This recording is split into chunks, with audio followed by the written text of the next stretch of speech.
The Panthers played catch-up all afternoon against the Habs, and with multiple power play goals against, the Panthers were unable to contain the Montreal top line.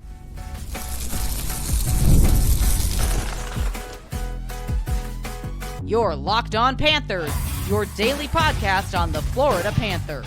Part of the Locked On Podcast Network, your team every day.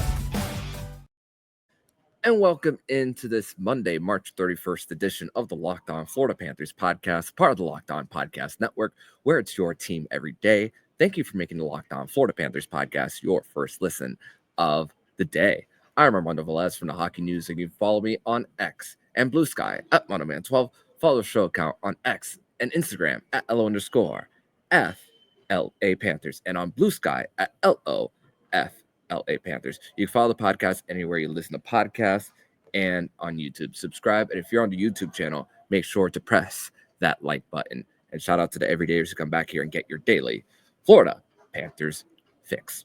So we are recording this post game. I am live here at Amerant Bank Arena after the Florida Panthers lose by a final score of 4-2, where it was back and forth, 2 power play goals for the Montreal Canadiens.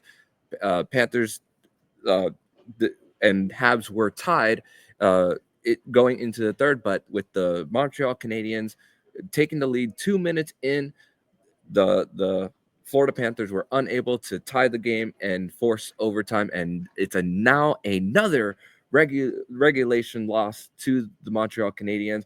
Three different games, and it's the same result for the Panthers, and this one closest of the 3, but still close but no cigar for the Panthers here, as the Montreal Canadiens win the season series. And here to recap this 4-2 loss for the Florida Panthers against the Habs, he is a friend of the show, and he is also part of the Locked On family, host of Locked On Syracuse and South Florida native Jackson Holzer.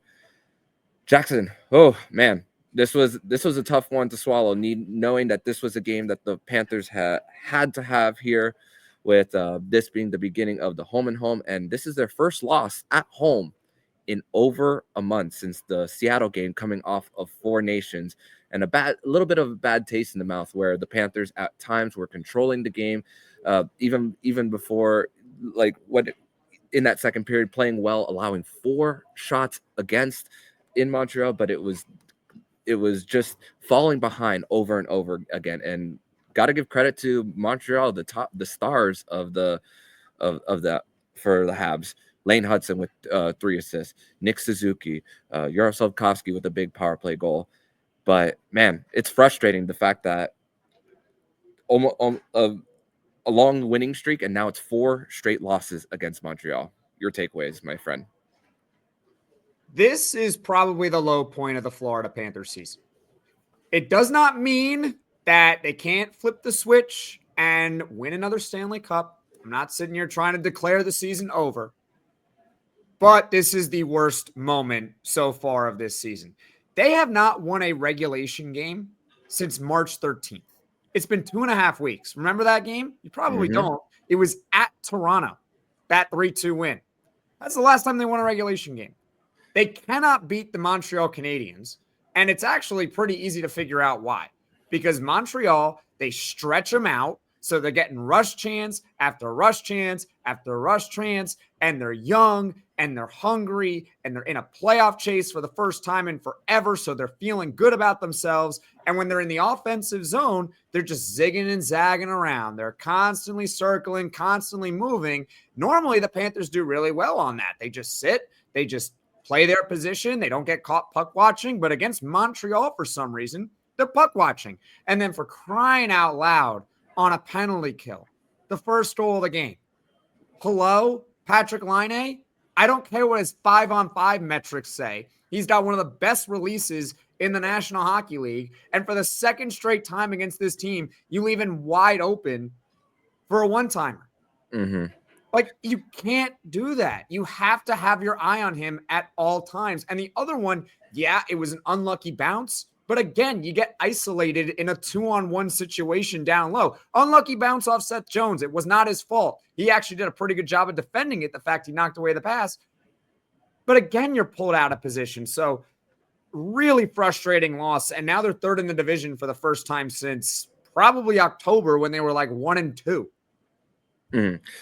Yeah, and for the Florida Panthers here, it's a little tough to swallow. Where you got to also give it to Lane Hutson, where he it looks like he's gonna do a little bit of a shot fake, and then Etu draws a little. It's crazy how 1/2 second can just make a difference. You see Etu taking a half a stride, and then it's Patrik Laine to the left flank, while the Habs are in the offensive zone. But for the Panthers here, I mean, you think of how they were able. The fourth line was a pretty decent energy boost for the Florida Panthers. The Nico Sturm had a great block of an entry, and then it led to a rush chance. The Barkov or Hagee line was getting the pucks deep and winning their battles back.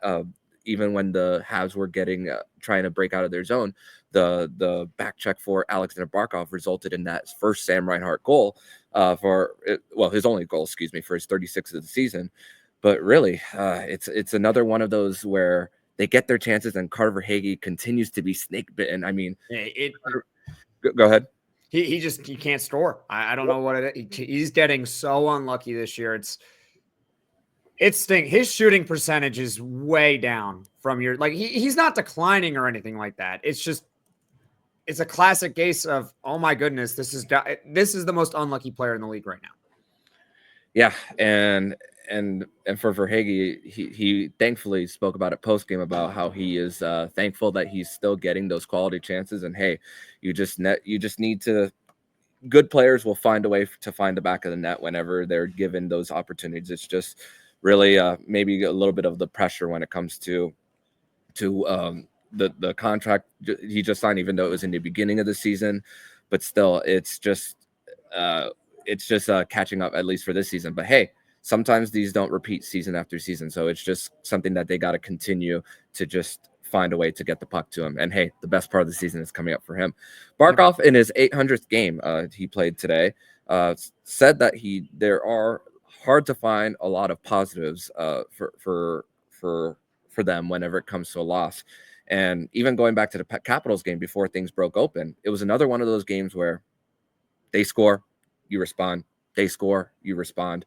But a little bit of, and I can just only imagine how much of a mental hurdle that could be when it comes to not manifesting on the scoreboard. And I asked Paul Maurice about this after the game. He didn't seem interested in that question when I asked him about it, just about and he just said, hey, well, just something along the lines of burying the hatchet and then just moving on to the next one.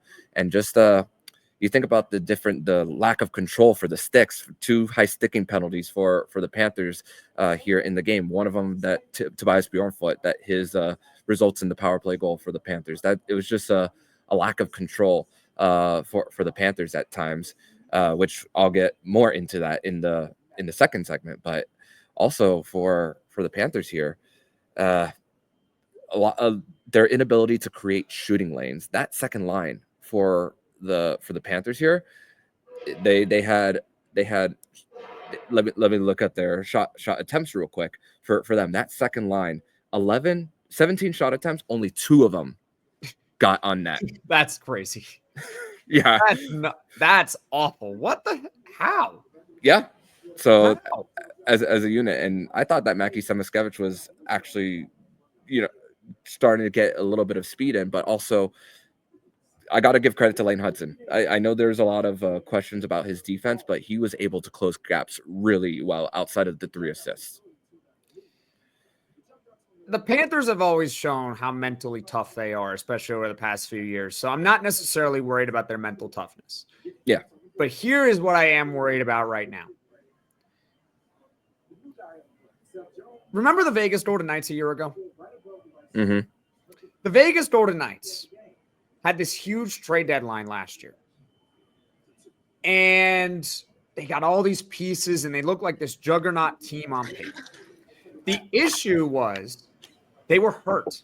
They had injuries. And even though everyone makes fun of the Mark Stone loophole and everything like that, it did bite them in the butt come playoff time because they started losing down the stretch in the regular season. They get caught in a wild card with a terrible round one matchup against the Dallas Stars. That could have been a Western Conference final, that series, because Vegas was fully healthy by the time they came to playoff time. The issue is you're running into Dallas right away. And that's what I'm afraid is happening right now with the Panthers. With where they're slotted at, they're still a great team. When everyone is healthy and clicking, they are an excellent team. But if you keep losing and you slip to that third spot in the Atlantic Division, not only are you going to get stuck with a tough matchup, you're going to get stuck with a tough matchup in round one, not on home ice. The same thing that happened to Vegas a year ago. Now, it doesn't mean that the window's over or they can't overcome it. It's just these regular season games, they have to matter. We can't just sit here and say like, oh, they don't matter. It's okay. They'll come flip the switch come playoff time. Maybe they will. But what if we are playing Tampa in round one? You want to play Tampa round one? I don't. No, because that's going to be a 7-game series. They're better than last year. Way better. They're much better than last year. So Vazzy's back. He's good again, right? So that's my biggest fear right now with the Panthers. It's not that when they can't flip the switch or anything like it's you slip to third in the division and you're stuck playing the Tampa Bay Lightning in round one and you don't have home ice advantage. That literally sounds like the Vegas Golden Knights a year ago playing the Dallas Stars in round one with a fully healthy roster. Yeah, and you mentioned the Mark Stone injury, and then him coming back, and then getting Dallas immediately, and then even in the practice days, Bennett has been taking a little bit of the maintenance days, and even today he left the bench for a little bit and had to come back. We don't know necessarily what the issue was, but we know that he's not 100% healthy for him. So that's another thing that the Panthers do have to manage through when it comes to that. But credit to him for playing through the injuries for him. But we're going to transition over to segment number 2, where we are going to discuss our 3 duds of the game and the moment where we knew the game was won. We're going to discuss this and more next here on the Locked On Florida Panthers podcast.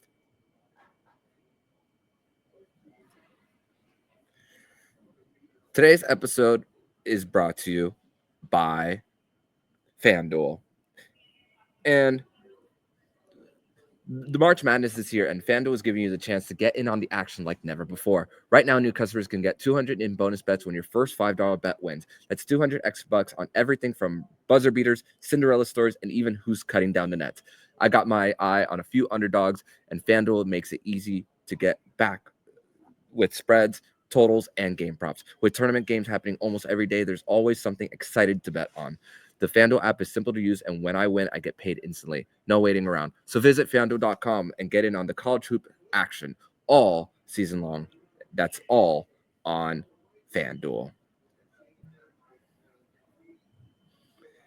Segment 2 here on this Monday, March 31st edition of the Locked On Florida Panthers podcast. Thank you once again for making the Locked On Florida Panthers podcast your first listen of the day here on a Monday where the Florida Panthers are lost to the Montreal Canadiens by a final score of 4-2. Here recapping it with Jackson Holzer of Locked On Syracuse and Locked On ACC, which the NCAA tournament Final Four will have at least one ACC team. It'll only have one. Only have one. Thank you, dude. Everyone else is terrible. We're recording it's 4:49 p.m. So there's still a chance that there could be 3 SEC teams, unfortunately. Nope. Houston won. Okay, no, right. 2. There could be up to 2 for them. But Jackson, we spoke about this pre-recording. The most frustrating thing about this was, although at one point with the Panthers allowing 4 shots in the second period, and even them getting to 7 even midway through parts of the way through the third, the Panthers had a hard time generating after trailing, which you would think that the team that's down would start to generate more and control play more. But for the Panthers here, it wasn't the case in this one. And the best chance that the Panthers had in that period was a steal off of Matheson behind the net, backhand shot by Carter Verhaeghe stopped, and then the puck swings into the air, and then Sam Reinhart swing and a miss. And then that's when the Suzuki's goal happened, when Lane Hutson won the race to the puck. and then Sergei Bobrovsky giving the Panthers a chance here with multiple saves for the Panthers off of Josh Anderson, and then another one from Cole Caulfield on a beautiful setup by Nick Suzuki. So that's the frustrating part about that when it comes to them trailing here. So what do you think of that? See, I'm very hard on goaltenders. That's like one of my signatures. I'm very difficult on goaltenders, and that's what makes it even more frustrating. Is that I don't blame Bob. I don't blame Bob one bit. Mm-hmm. Not one of those goals I look at and say, "Yeah, that's got to be a save, man." Like Patrik Laine, one-timer, point blank. Mm-hmm. That's hard to stop. It goes off Seth Jones's foot. I don't know. Like, I don't know. It was an unlucky bounce. And then the third goal, you're puck watching, and it's the same cross crease, one-timer. You can't save it. You can't. All three goals, I look at it and say, that wasn't on Bob. You're not relying on Bob to just make a save there. Like, he's not going to make that save. I don't care how great he is. And the best chances in the third period, when the Canadiens got the 3-2 lead, were from the Montreal Canadiens, and Bobrovsky keeps a minute. He makes a big save at around the 9:05 mark. It was a point-blank chance, so I forgot who had got it. And same thing at the 6:50 mark on a rush chance. It was just a weird bouncing play, comes right in front, and Bob makes a huge rush save, keeps it 3-2. And I'm like, all right, can we reward Bobrovsky for actually making these saves? And he was making saves in the beginning of the game when it was still scoreless. Montreal controlled the game from start to finish. And I don't care that they're fighting for a wild card spot. It's not acceptable that for the third straight time playing against this team, not only have they lost in regulation, but they have been crushed in all three games. They're not even really that competitive, except for, you look at the score. Mm-hmm. Because you know what? Florida does have some talent, so they're going to score. Yeah. A lot. But like, they don't control the pace of play at all against this team. Yeah. And the worst part about it is Toronto's playing tonight at Anaheim. Please, Ducks. And also the Panthers are playing Montreal again on Tuesday. Great. Fantastic. Yeah. This is not like the Bruins from a year ago when they lost 4 against them. Because when they lost those games against Boston, they controlled the pace of play for the majority of the time. And in some of those games, they just blew leads. They blew a 2-goal lead early in the season against Boston. They blew a third period lead against Boston late in the year. They lost a couple of overtime games. It was like, all right, they can beat them in the playoffs. Thankfully, Florida's not going to play Montreal in the playoffs. Mm-hmm. Yeah. Thankfully there for the Panthers, but that'll give us a good time to transition to our three duds of the game, for this one. Number 3 would be Seth Jones. Hey, he got a goal with a great screen on Carver Hagee. Unfortunately, his shot at the end was blocked by Dvorak, and then Brendan Gallagher scores, and then trying to take away the passing lane from Slafkovsky to Caulfield, and then it ends up on the back of the net. Number 2, AJ Greer. I'm going to put him there because I thought although it was frustrating, the cross checks that he was taking to the face towards the end of the first period, and then him going to the locker room. Thankfully, he was able to come back. But there was originally a penalty called on Montreal, and then he gave them an opportunity to go 4-on-4 and he took away a power play for his own team there. So maybe a little bit of needing to be composed here in a way. And number 1 dud for the Panthers here, Anton Lundell. 2 silly penalties. The interference one was just careless with an offensive zone penalty where Etu was trying to got the puck behind the goal line in the trapezoid, and then Anton Lundell creates a screen there and it called for interference there. And then he was one of the 2 high sticking penalties for the Panthers here. So those are my 3 duds of the game. How about yours? How about let's be a little creative, right? You said 3 duds? Yeah. Third line is who's on the third line? Lundell. Etu. Yes, for Boquist. Boquist, right? That's the third line. So how about the whole third line? Okay. Because they stunk. Mm-hmm. Did they do anything besides anything? Did they do anything productive? Well, I look at the stats: 2 shots on goal as a line. Mm-hmm. That good? No. Did they create much? No. Did they Didn't have talk good about puck them a lot. possession? No. Good penalty killing? Well, Anton Lundell was in the penalty box, so no. The whole third line, awful. Okay. I don't put it on Seth Jones. Like, the goal went off of him. He was trying to defend a 2-on-1 because somebody screwed up on the penalty kill that led to a 2-on-1. It's an unfortunate play. He scored a goal to make up for it. So I guess he had 2 goals today. And then he gets a shot blocked. Like, yeah, you don't want a shot block, but I'm not going to give him a dud. Yeah. He wasn't an elite, but I also wouldn't say he was one of the duds. The whole third line just took a day off. Yeah. And it cost them for this one. So moment where we knew the game was lost for me, there was a part where it was right before the Panthers, right as the Panthers were about to go 6-on-5. Barkov was doing circles in the offensive zone, then a feed to Sam Reinhart from behind the net to the slot, and then Sam Montembeault was able to make the stop on Sam Reinhart. So right before the actual empty net goal, that was the moment where I knew the game was lost for the Panthers. Had the 5-hole closed, there was no way he was gonna get that one through for to tie the game there. So that would be my moment where I knew the game was lost. How about you? So again, I'll be a little bit creative because again, I was not confident going into this game because again, it's freaking Montreal. First goal. The first goal, they're getting outplayed and they take a penalty. And again, it's Patrik Laine wide open on a one-timer, and it's just deja vu all over again. And I know they responded shortly after, and it didn't matter to me. At no point did I really feel that confident they were ever going to win. And then the one thought I had was, okay, get the first goal. Get the first goal, and I'll feel confident. The first goal ends up being Patrik Laine, a one-timer on the power play, just like the last game. Yep. I don't care that you responded a minute later. I don't care that they responded to make it 2-2. I knew it. You just felt as if I just felt like I wasn't confident going in, and then something like that happens right away. They're not going to win. Like I had a feeling right there. And to my point here on the third line, I'm looking at Money Puck right now, the expected goals. The 3 of the 4 worst players on the Panthers was the entire third line. The only one that was in the ballpark with them was Bjornfoot. Are we going to sit here and start criticizing the 7th or 8th defenseman on the roster right now who's only playing because 2 guys are out of the lineup?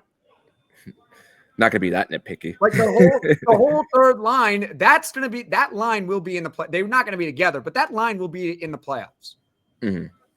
30% expected goals today. Like that is pathetic. And to think that the expected goals overall, due to were 2.4 for the Panthers to 2.13 for the Habs at 5-on-5. So just unfortunately for the Panthers, not resulting in a win here for them. So it's back to the drawing board for them, as now they will take their road trip starting in Montreal on Tuesday night, which we will discuss that more in segment number 3 here on the Locked On Florida Panthers podcast.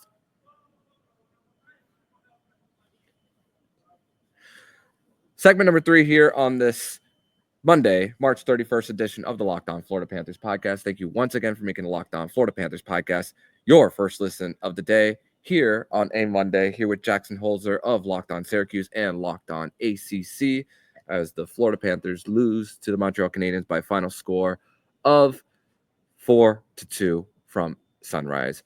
And yeah, we mentioned everything with situationally the Montreal going back into a playoff spot. Now we're still waiting. We'll find out the results of Maple Leafs Ducks by the time before this comes out. But it's funny. There's a little bit of added fireworks at the end with Niko Mikkola taking a shot, and the Montreal Canadiens not liking that, as expected. I'm not going to blame them for it, but this is what's great about these home and homes, that they're going to see each other very soon in just over 48 hours from now. And again, when it comes to adjustments, no two games are alike. I mean, even these 3 losses, not all of them were exactly the same on how they played out. But the fact that the turnover from one game to the next, the fact that there's no trade deadline in between, there's no player that went out of the game for either roster. So this makes for a really important game actually for the Panthers. And the tough part about this, you don't want to look past it, but the more important game is on the second end, because it's a team you're battling against. But at the same time, you want to gain a little bit of confidence going into Montreal as a team that they've owned in the past, but you want to reassure that they're not taking control of the entire season series for them, even though they won it. And Vanacek is likely going to be in net. Defensively, they just gotta not have these lapses, as you mentioned. Patrik Laine on the one-timer, puck watching on the Suzuki goal. So this is really what is you got to imagine that the coaching staff for the Panthers are just gonna go in and go through a lot of video in order to just not make the same mistakes again. Well, what were they doing beforehand? What were they doing? Were they making adjustments before? They've played this team 3 times, and it's the same movie all and over again. They can't contain their speed. Yep. And they got caught puck watching every time because, again, they cannot contain their speed. So is Montreal going to get slower overnight? Nope. And it really just boils down to positioning. Yeah. The Panthers have done this before where they've played against teams that are really fast. Mm-hmm. And the way that they shut them down is they don't puck watch. They contain the middle of the ice. They suffocate you. Mm-hmm. We saw them do this at the highest levels at the end of the season last year into the playoffs. They did it against a team like the Rangers. They did it against the Edmonton Oilers. For whatever reason, it's been 3 games against Montreal, and they cannot figure it out. It's kind of like the New Jersey Devils at times this season when they've played the Devils. How the Devils just stretch them out, and it's like they can't beat them. So they have to be really disciplined with their positioning. That's what it ultimately comes down to on Tuesday. And they have 9 games left in the year. If they want to win the division, I'm assuming they do, you got to win 7. You're going to have to get hot here because 7 puts you at 105. That's going to probably mix in at least 2 wins against Toronto and Tampa. You got to win 7 of 9 probably to win it. So start with the game on Tuesday. Yeah. And I think about, you mentioned New Jersey as a team with speed that they've had a hard time maintaining, especially in that quick series back in November. That it was just lots of speed, especially how great Jesper Bratt was, if my memory serves correct there. But you think about recently, Washington is a team that can bang the bodies and go in with speed. And then you think about how Toronto has changed their game as less of a speed game, and then the Panthers are able to counter whenever necessary there for them. And you think about other games that, because of the fact that teams haven't, the opponents like Boston and New York, teams that are not necessarily speed heavy teams, but it's just amount of a lack of focus at times too. So it's just been up and down with not maintaining teams' speed, but at the same time just being lackadaisical as well. So that's another thing just about how the Panthers got to get things right coming down the stretch. And really for the Panthers, the fact that it's so fresh. The other times it was like big gaps. Okay, December first game against Montreal, then the next one is March. I know the second and the third matchup are removed by 2 weeks, but there's a lot of hockey in between. So the fact that this is fresh will make me believe that I think that the Panthers are going to just be, I think they could be ready by the time Tuesday comes around. I hope so. I mean, I want a regulation win. Yeah. I don't just want 2 points. I don't want that 3-on-3 nonsense or that shootout win. I mean, yeah, the priority is 2 points, but at the end of the day, start winning regulation. I'm sorry to be negative here, but I was telling my friends this before this game, for a while now, hey, these regulation, you got to win in regulation. Like now the Panthers have 35 regulation wins. Okay. Yep. If they beat Montreal in regulation, they have 36. Toronto, let's just assume they win in regulation against Anaheim. And if not, that'd be great. So they'll have 37. And Tampa will have 37. So you're behind them in regulation. And oh, by the way, you're behind them in regulation overtime wins. So not only are you going to have to win 7 of 9, but you're probably going to have to win all 7 in regulation in order to win this division. Yeah, and as much as I love talking about Barkov and shootout and all his moves, I don't want to see that anymore. I just flat out It's don't. like you want the 2 points, but at this point, the way you get the 2 points matters. It's not just about the trends or anything like that. You go back to last year when we were talking about the race with the Panthers and the Bruins. The thing that I kept looking at is, well, the Panthers had the tiebreakers. We got them. We got the tiebreakers. So actually, the way you got to look at it right now with Florida and Toronto is they're not a point back of Toronto. They're 2 points back of Toronto. They're not a point back of Tampa. They're 2 points back. Because if you get that point to match them, you lose the tiebreakers. Yep. So you got to start winning these games in regulation. I want to see them win I don't care how, win the game on Tuesday in Montreal in regulation. Then, hey, follow it up with a win at Toronto while you're at it. Yeah, so it's gonna hopefully be an interesting road trip as the Panthers will begin in Montreal, then Toronto, and then Ottawa and Detroit. Which the Ottawa game will be a early matinee game, another one of those. That's on my birthday. How about a birthday win? Yes, let's get a birthday win. Birthday win, come on. Yeah, so let's do it for Jackson Holzer here. So the Panthers' magic number remains at 5 to clinch a playoff spot. Are we gonna make the playoffs or are we not? No, they will.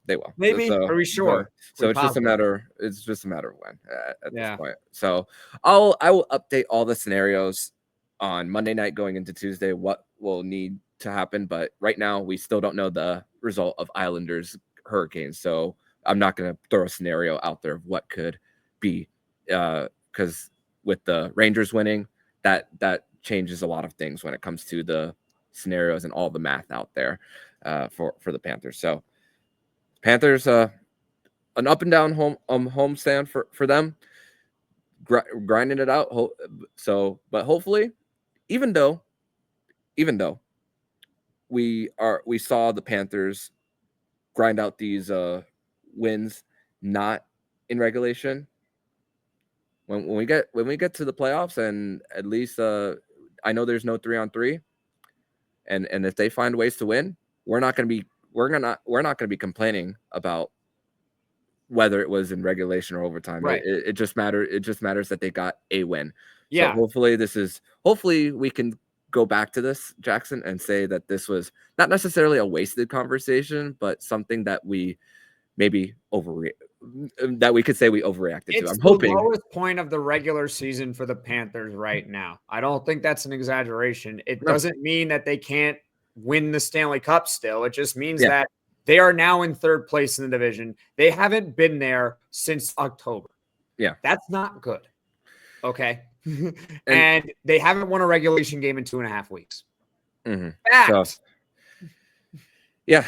And listen, 2023 as far as a run was great, with still finding ways to win, not having home ice, but you can't it's not going to be every year where we're going to see a Nashville from 2017 or an LA in 2012. It's the chances of that are really low. So I need to look up the Stanley Cup winners, but the majority of them over the recent past were division winners. That's usually the trend. So you have the Panthers, obviously, last year. The year before that, Vegas won their division. The year before that, Colorado won the division. 2021, Tampa did not win the division, but they were also third, actually, against the Panthers. But here's the difference. They were an incredible team. They had 75 points in 56 games in the shortened season. They did it without Nikita Kucherov the entire year. And Stamkos before the trade deadline. The year. So they were that type of team without those 2 players. They got them in the first round for game 1, all brown, shiny, and new. Like, imagine if this season the Panthers played at that type of pace, but they did not have Barkov the whole year and Tkachuk was out for half the year. That's essentially what Tampa did. So that's an outlier. 2020, Tampa, the Blues did not win the division. Washington did win the division. So since 2017, more than half of the Stanley Cup champions won their division. Yep. And there's a nice stat for you for us to end the show here. But Jackson, I want to thank you so much for joining me on this edition of the Locked On Florida Panthers podcast. Tell everybody where they can follow you online, my friend. Sure. Well, if you're a Syracuse fan, on Twitter at LO_Syracuse. If you're just a fan of myself, hey, thank you so much. At Jackson H_52 on Twitter. Awesome. Thank you so much. And I'll see you again very soon. Thank you. And if you like what you're hearing, please subscribe to the podcast to be notified every single time the Locked On Florida Panthers podcast jumps into your podcast feed. Don't forget to also subscribe to the other shows on the Locked On NHL network, including Locked On NHL, Locked On Fantasy Hockey with Flip Livingstone and Steel Roden, and Locked On NHL Prospects. Thank you once again for making the Locked On Florida Panthers podcast your first listen of the day. So I'm Armando Velez with Jackson Holzer. And you've been listening to Locked On Florida Panthers podcast, part of the Locked On Podcast Network. We're your team every day.